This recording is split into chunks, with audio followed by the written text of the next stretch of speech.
कितने प्यार से तुम ये शर्ट मेरे लिए लाई थी। Thank you Archana, thank you.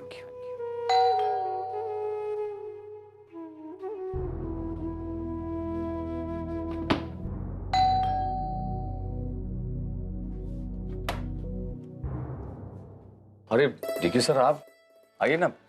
कैसे हो मानव? मैं ठीक हूँ सर। तुम आजकल ऑफिस आते नहीं हो, मैंने सोचा घर पे तो मिल ही जाओगे।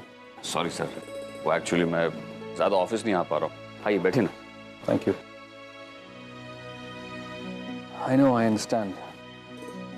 मैं भी फोर्स नहीं करूंगा कि तुम रोज ऑफिस आओ। मैं तो यहाँ कुछ और बात करने आया था। मानव, हमारी कंपनी को 20 साल पूरे हो गए हैं। That's great sir. Sorry sir, मैं अपनी निजी जिंदगी में इतना बिजी हो गया हूँ कि मुझे ख्याल ही नहीं रहा। I know. मैंने सोचा कि इस मुबारकबाद के जितने हकदार तुम हो उतनी अर्चना भी। Thanks sir. सर मुझे आज भी वो दिन याद है जब आपने मुझ में इतना कॉन्फिडेंस दिखाया था कि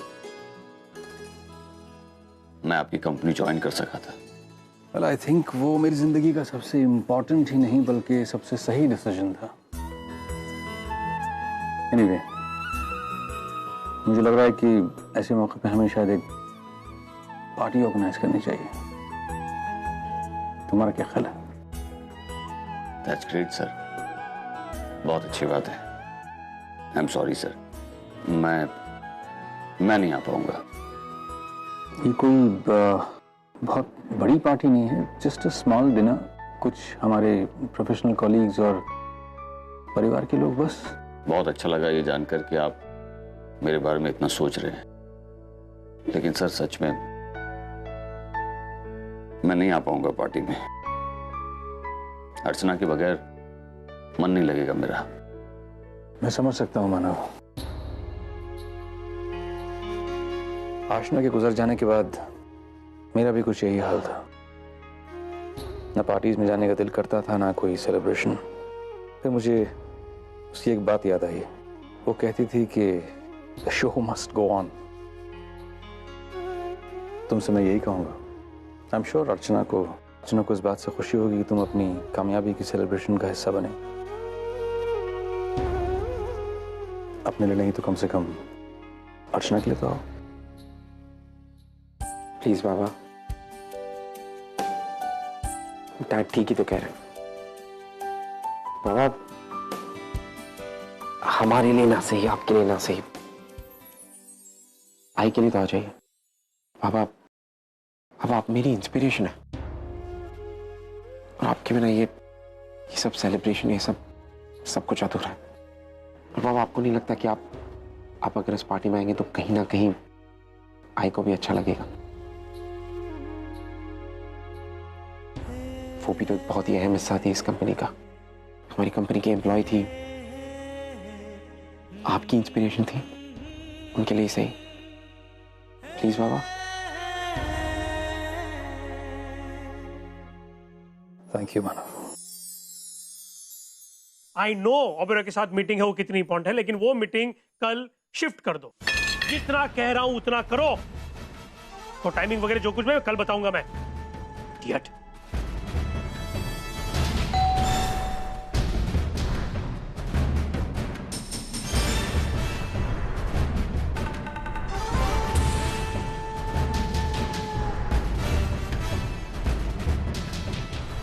good morning mister Mittal.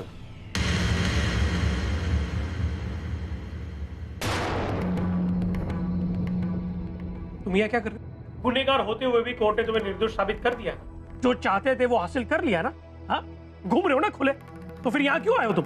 Mister Mittal, मैं जानता हूँ मुझसे बहुत बड़ी गलती हुई है, बस उसी को सुधारने के लिए आया हूँ। अच्छा, कौन सी गलती? बच्चों की अदला बदली वाली गलती? हाँ, ये कोर्ट के फैसले के बाद तुम ये यहाँ आके जो अपनी गलती मान रहे हो ना, जो हिम्मत दिखा रहे हो, यही गलती तुमने अगर कोर्ट के सामने, परिवार वालों के सामने मानी होती ना तो। नहीं मिस्टर मित्तल, आप शायद मुझे गलत समझ रहे हैं। मैं उस चीज की बात नहीं कर रहा हूँ। जिंदगी में मुझसे सिर्फ एक ही गलती हुई, और वो ये कि आप जैसा घटिया इंसान को मैंने पुलिस के हवाले नहीं किया। जिस दिन आपको और डॉक्टर कुंदन को मैंने रंगे हाथों पकड़ा था ना, उसी दिन मुझे आपको पुलिस के हवाले कर देना चाहिए। अगर उस दिन मैं ये काम कर देता ना, तो आज आपको ये दिन देखना ही नहीं पड़ता। क्या मतलब है तुम्हारा? मतलब ही समझ जाओगे मिस्टर मित्तल, वो भी बहुत जल्द। तुम जानते नहीं हो मुझे। एक सलाह देता हूं, तनाव में आके कोई ऐसी वैसी गलती मत कर बैठना। जानते नहीं हो तुम मुझे, मेरी पहुंच बहुत ऊपर तक है।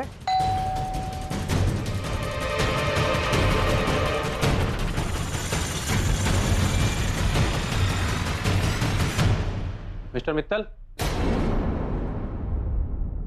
हाँ लेकिन तुम लोग यहाँ क्यों अंदर चले आ रहे? एक मिनट। अरे मिस्टर मित्तल, घबराने की जरूरत नहीं, मैंने ही बुलाया इन्हें अपनी गलती को सुधारने के लिए। एक मिनट। आप जानते हो मैं कौन हूं?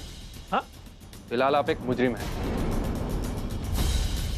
और आपके खिलाफ ह्यूमन ऑर्गन ट्रैफिकिंग का केस दर्ज हुआ है और आप अपने अस्पताल में न जाने ऐसे कितने ही गैरकानूनी धंधे करते हैं जो। नहीं, एक मिनट हवलदार साहब, एक मिनट। ये आप क्या बोल रहे हैं? मैं तो सीधा साधा बिल्डर हूँ। ये कौन सा गैरकानूनी काम? मैं कोई गैरकानूनी काम नहीं करता। ये ह्यूमन ऑर्गन ट्रैफिकिंग का जो रैकेट है वो ये आदमी चलाता है। हाँ, ये मुझे झूठे केस में फंसाना चाहता है। और एक मिनट, और आप मुझे किस बिना पे गिरफ्तार करेंगे? हाँ? आपके पास कोई सबूत तो है ही नहीं, है ना? सबूत मैं कोर्ट में पेश करूंगा मिस्टर मित्तल।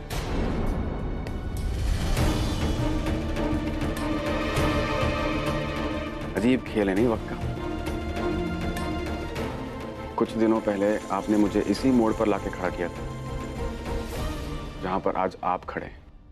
छोड़ूंगा नहीं मैं तुम्हें। चलिए मिस्टर मित्तल हमारे साथ। You don't know me। अरे ये सब क्या हो रहा है? आप, मैं मिसेस मित्तल। आपके पति को ह्यूमन ऑर्गन ट्रैफिकिंग के केस में अरेस्ट किया जा रहा है। नहीं इंस्पेक्टर, आपको कोई गलतफहमी है, ये ऐसा कर ही नहीं सकते। देखिए मैडम, ये क्या कर सकते हैं और क्या नहीं कर सकते हैं इसका फैसला कोर्ट को करने दीजिए। आप हटिए रास्ते से।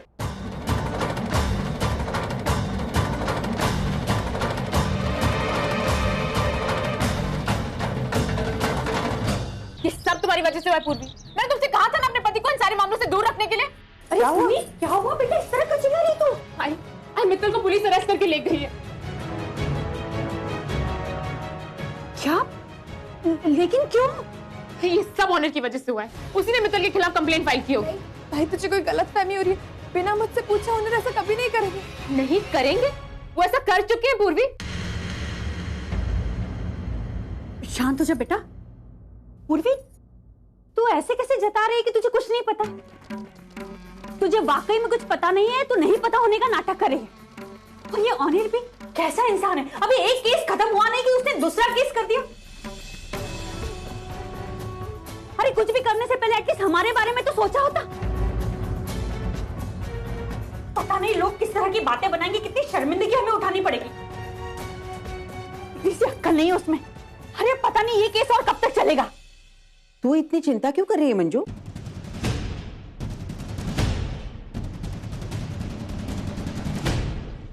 केस में अगर वाकई में दम नहीं है तो वो वैसे भी खारिज होगा। देख, ओनिर निर्दोष था तो वो बाइज्जत बरी हो गया। अगर मित्तल निर्दोष है तो वो भी छूट जाएगा। कोई भी अदालत उसका कुछ भी नहीं बिगाड़ सकती है ना। तू चिंता मत कर। लेकिन आई जो नुकसान होना था वो तो हो ही चुका है ना।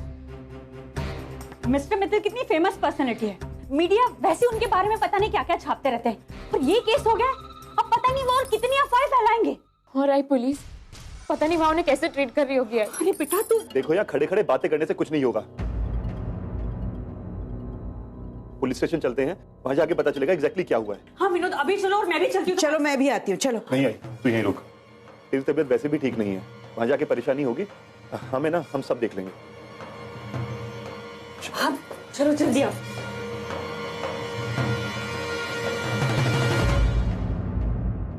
आजी मुझे सच में नहीं पता था कि उन्होंने ऐसा कुछ किया।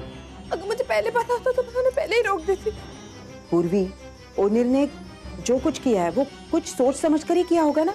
अगर मित्तल निर्दोष है तो वो साबित होगा। तो अपने आप को दोषी क्यों ठहरा रही है? मगर पुण्यदा वो मुझसे बहुत नाराज हो गई। तू पुन्नी को समझने की कोशिश करना। उसके पति को अरेस्ट किया गया है उसका सारा जो टेंशन है वो गुस्सा बनकर किसी ना किसी के ऊपर निकलने ही वाला था, वो तुझ पर निकल गया। चल तू अंदर चलकर आराम कर, चल चल ना, आजी की बात नहीं सुनेगी क्या? चल।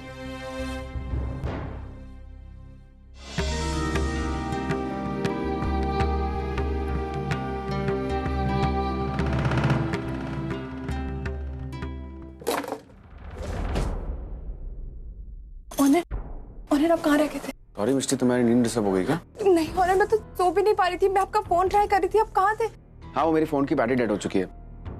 लेकिन तुम इतना टेंशन में क्यों लग रहे हो? ऑनर वो एक्चुअली पुन्नीता आई थी, वो बता रही थी कि मिस्टर मित्तल को पुलिस गिरफ्तार करके ले गई। हाँ, वो मैंने उनके खिलाफ पुलिस कंप्लेंट की थी। क्या हुआ? ऑनर क्यों? पुलिस कंप्लेंट करने की क्या जरूरत थी? कैसी बातें कर रही हो तुम मिस्टी? तुम जानती हो मिस्टर मित्तल गुनहगार हैं।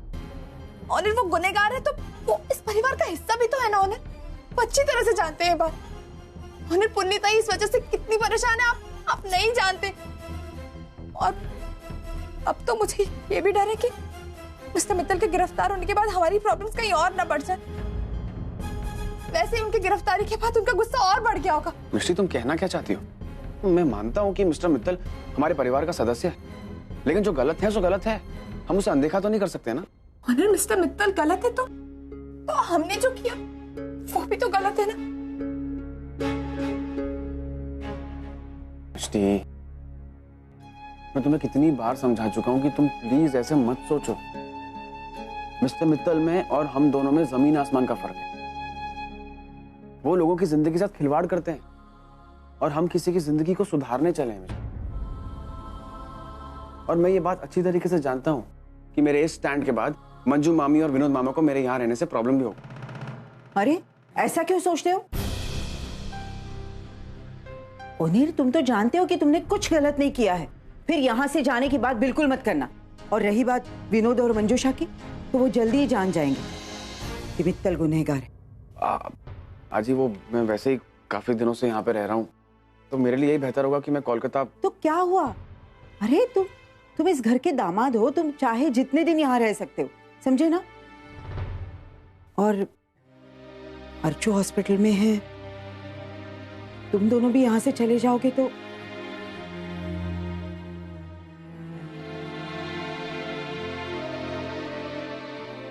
आइंदा यहाँ से जाने की बात मत करना, समझी? और हाँ, अभी थोड़ी देर पहले किसी की जिंदगी सुधारने की बात कर रहे थे, मैं कुछ समझी नहीं।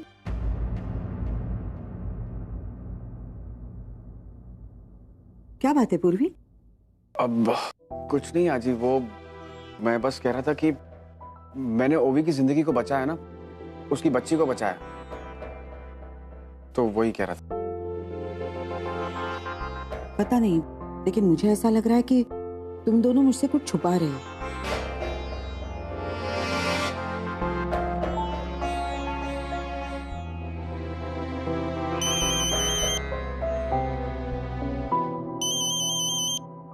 अजी, एक मिनट।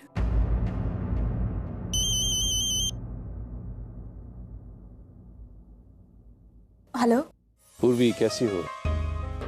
तुम्हारी सेहत कैसी है? मैं अच्छी हूँ। गुड।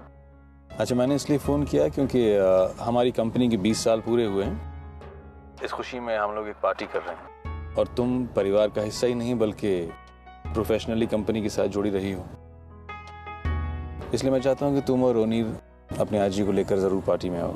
जी सर, हम ज़रूर आएंगे। और हमारी कंपनी को 20 साल पूरे हो गए हैं, उसके लिए आपको congratulation. Thank you. Okay sir, bye. अजी, वो टीके सर का फ़ोन था, कंपनी को 20 साल पूरे हो गए ना, तो वो हमें पार्टी में बुला रहे हैं।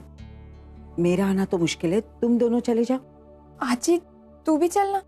नहीं, मैं घर पर ही रहूंगी। मित्तल जेल में है ना, तो मंजूषा बहुत टेंशन में है, मेरा उसके पास रहना बहुत जरूरी है। तुम दोनों चले जाओ। हाँ,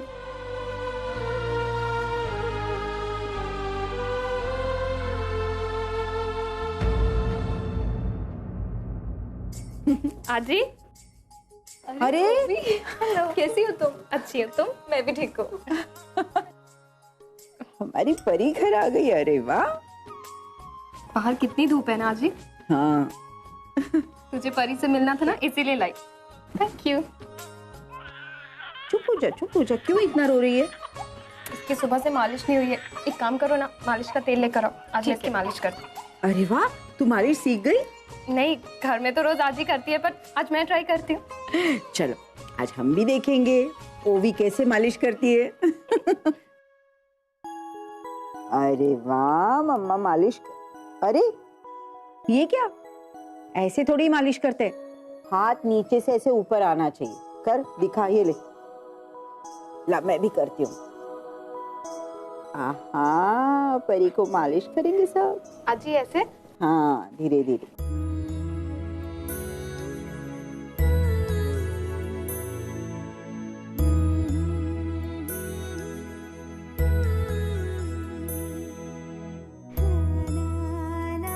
अगर मैंने अपनी बेटी ओवी को नहीं दी होती तो आज मैं उसकी मालिश कर रही होती। अरे तू वहां क्यों खड़ी है? आना इधर आ। तू तो मौसी है इसकी, तू भी इसकी मालिश कर दे, आजा। नहीं आजी, तूने और ओवी ने कर दी होगी ना, ज्यादा ना हो जाए। कुछ नहीं ज्यादा होता, बच्चों को मालिश करने से बच्चे मजबूत हो जाते हैं। आजा।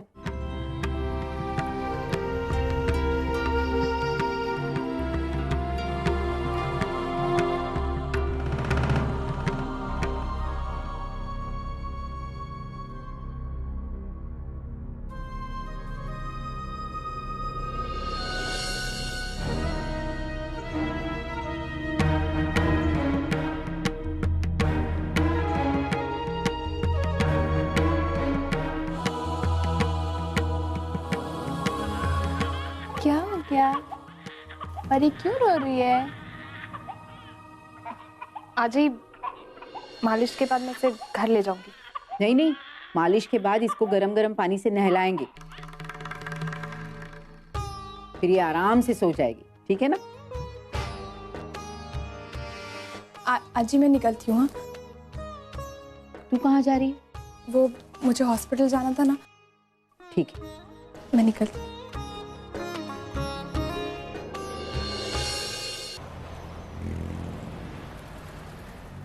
आई मुझसे बहुत बड़ा गुनाह हो गया,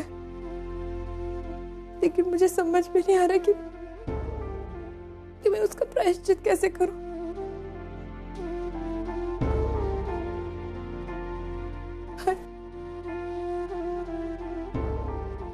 तेरे बिना मैं बहुत अकेली हो गई, बहुत हेल्पलेस फील करती हूँ मैं। समझ में नहीं आ रहा कि अपना टुकड़ा किसके साथ में रो, तू भी नहीं है। आई तुझे याद है जब बचपन में मैं कभी झूठ बोला करती थी तो तू कैसे पकड़ लेती थी? तुझसे मैं तुझसे अपना झूठ कभी नहीं छुपा पाई। आज आजी ने भी लगभग मेरा झूठ पकड़ ही लिया था, लेकिन जैसे तैसे मैंने बात को संभाल लिया। आई मैं उसे नहीं बता सकती कि परी मेरी बेटी है। आई मैं ये बात किसी को नहीं बता सकती सिवाय तेरे, क्योंकि कहीं ना कहीं मैं जानती हूँ कि अगर आज तो होश में होती ना तो सब कुछ जानते हुए भी मुझे ही सपोर्ट करती। तू मेरे हालात, मेरे जज्बात सब समझती। आई तूने हम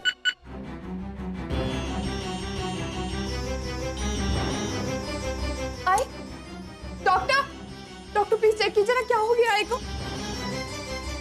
ठीक तो है ना? हाँ ठीक है। नहीं शी इज फाइन।